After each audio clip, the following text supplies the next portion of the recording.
Hoare of House Hoare inherited a kingdom that stretched from the Iron Islands to the Trident.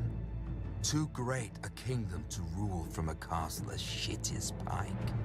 For 40 years, his Ironborn plundered the Riverlands for stone, timber, and slaves to build a seat worthy of him. Legend has it that masons laid the final stone in Harrenhal on the very day that Aegon landed in Westeros. Could have been a divine omen. Could have been the masons wanted to fuck off before the dragons got there. They weren't the only ones. At Aegon's approach, Harren's river lords revolted, led by House Tully. I thought Harren noticed. Harrenhal could repel an army of 1,000,000 men.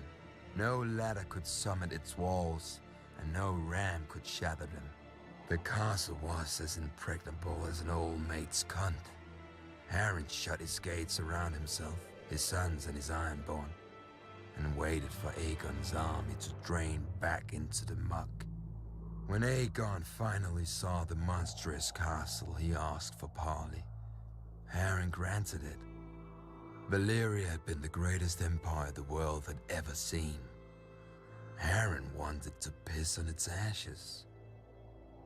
Yield now, and you may remain as Lord of the Iron Islands. Yield now, and your sons will live to rule after you. You see my army outside your walls. You see my dragons. What is outside my walls is of no concern. Those walls are strong and thick. Dragons fly. But stone doesn't burn. When the sun sets, your line shall end. Harren spat and returned to his castle. Once inside, he promised lands, riches, and Tully's daughters to whoever could bring down Aegon or his dragon. As the sun sank below the horizon, all of Harren's men patrolled the battlements, hearing wings in every gust of wind.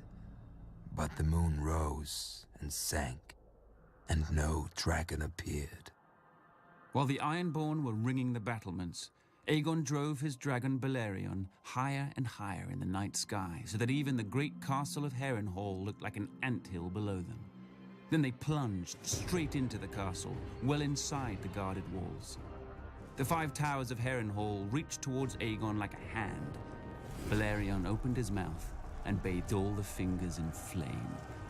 Harren was right. Stone doesn't burn, but men do, even when they're Ironborn. The dragon blasted my ancestors into ash that choked the survivors when they screamed. Harren's soldiers leapt from the battlements and died. They huddled against the walls and died. They fled across the yard and died. Harren and his sons took shelter inside the castle. The stone didn't burn, but as Balerion blasted it with fire, it glowed white-hot. The world's greatest castle became the world's greatest oven, baking the last of House Hoare within it. Outside the castle walls, the towers of Harrenhal glowed red against the night and began to twist and melt like 5 huge candles, with liquid stone trickling down their sides like wax. The next morning, Aegon forged a new Riverlands. He named the rebel Edmund Tully as his Lord Paramount of the Trident, and had the other river lords swear him fealty as their new liege. For centuries, House Hoare had terrorized the Riverlands. Under House Tully, the Riverlands would at last return to peace and prosperity.